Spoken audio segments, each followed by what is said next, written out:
Violinist Tim Fain is with us at Heinz Hall, the Pittsburgh Symphony, and Philip Glass' second violin concerto, American Four Seasons. Tim, welcome. Thank you, Jim. Thank you. We're excited to have you, and this is the first time that we'll have Philip Glass at Heinz Hall. First time. Yeah, it's hard to believe in a way, but I'm really happy and excited to be here for that moment.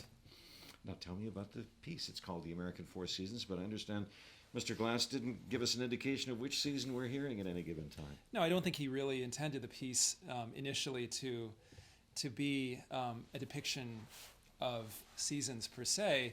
My friend Bobby, who commissioned the piece, wanted to program it with Vivaldi's Four Seasons, and so Philip acquiesced and agreed to call it The American Four Seasons.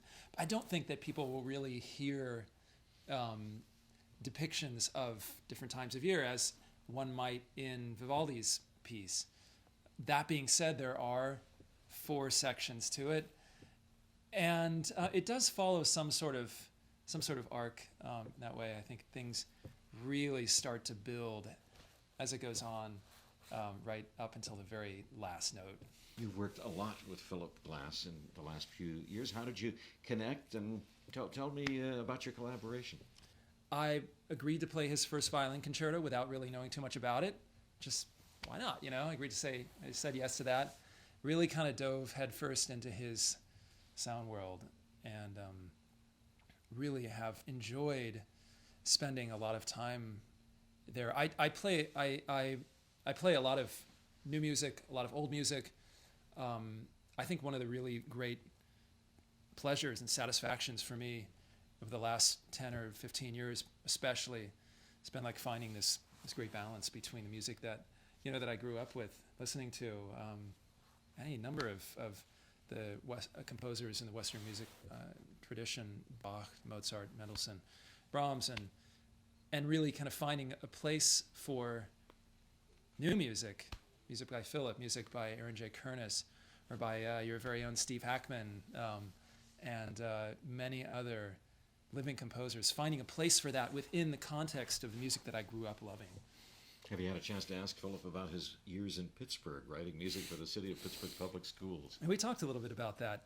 He really enjoyed it.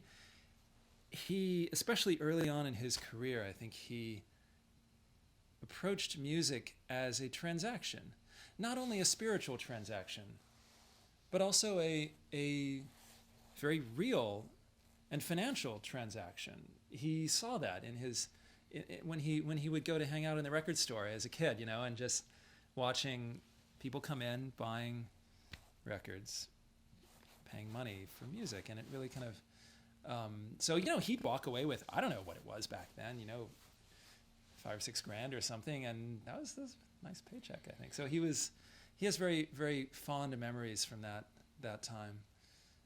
And look, I'm pretty happy to be here, kind of bringing his music back to this city. It's about time, and I think it's the right time as well.